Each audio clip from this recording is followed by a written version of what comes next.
હા, આટલી બધી ગેમ્સ ને ઝુંબા પછી તો મજામાં જ હોવા જોઈએ, એનર્જેટિક સાથે હોવા જોઈએ. ચાલો બધા અહીંયા આગળ આવી જશો. હું અહીંયા પાછળ ટર્ન થઈને પાસ કરીશ બોલ ને જેના હાથમાં બોલ આવ્યું એને હું ક્વેશ્ચન પૂછીશ. અગર એને આન્સર નથી આવડું તો એ નેક્સ્ટ પાસે જશે, પણ એ પણ ખાલી 3 ચાન્સ છે. ડન?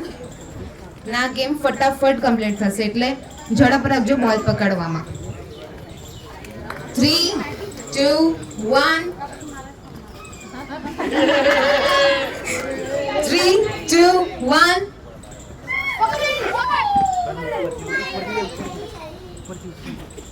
મેથ્સ છે, આવડશે? ઓકે, તો તમે 500 રૂપિયાની વસ્તુ લીધી ને એને 400 માં વેચી. કઈ રીતે?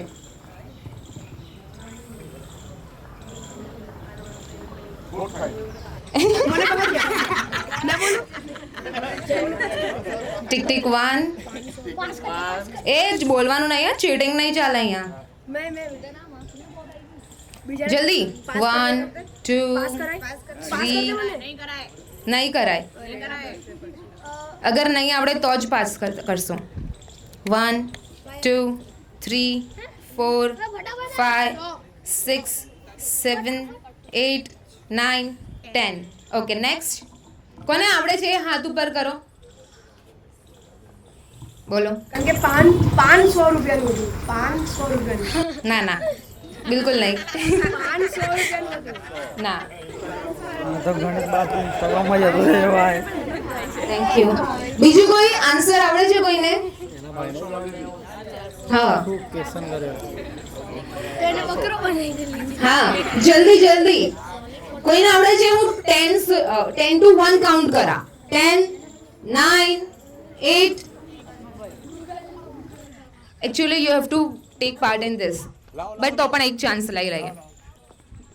500 માં લીધી, હા. 400 માં વેચી, 4 અને 100. 4 અને 100 મતલબ 400 4 4 100 400 અને 500 400 પ્લસ 100 500 નહીં. લાવો હવે મને ખબર પડી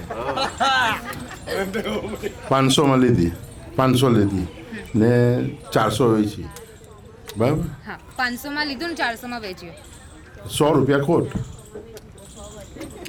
નહીં. 400 માં વેચી એટલે એક વસ્તુ 100 ની હતી, એટલે 400 માં વેચી તો 100 એ તમે મેથ્સ લગાડો.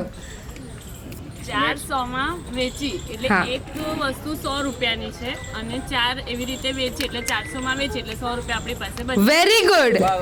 આ છે answer. Thank you. Thank thank you. You so much. Thank you. Okay, but આપણે સારી રીતે રમ્યા, બધાએ વિચાર્યું પણ આમાં શું આન્સર આવી શકે છે. Thank you so much. અને મારી પછી એન્કર આવે છે હસમુખભાઈ.